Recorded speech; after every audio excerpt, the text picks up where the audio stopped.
তৃষ্ণার জোড়া গোলে আবারও ভুটানকে হারালো বাংলাদেশ নারী ফুটবল দল। সাব অনূর্ধ্ব-20 নারী চ্যাম্পিয়নশিপে নিজেদের চতুর্থ ম্যাচে ভুটানকে ৩-০ গোলে হারিয়েছে বাংলাদেশ।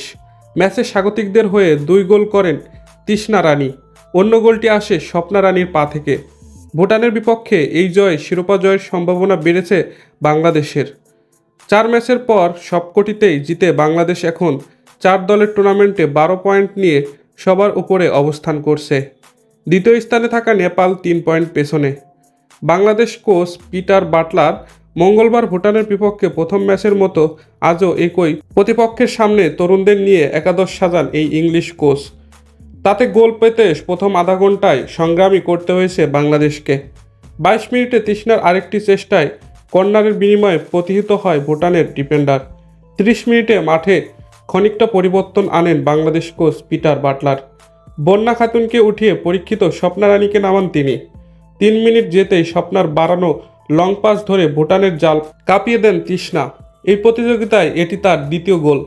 নেপাল ম্যাচে তৃষ্ণার শেষ মুহূর্তের গোলেই ৩ পয়েন্ট নিয়ে মাঠ ছেড়েছিল বাংলাদেশ।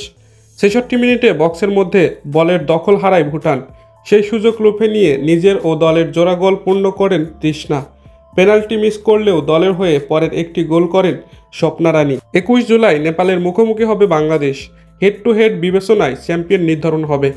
দর্শক, এই ছিল খেলাবাজের আজকের ভিডিওটি ভালো লাগলে লাইক করুন। নিয়মিত খেলার আপডেট ভিডিও পেতে আমাদের চ্যানেলটিকে সাবস্ক্রাইব করে রাখুন।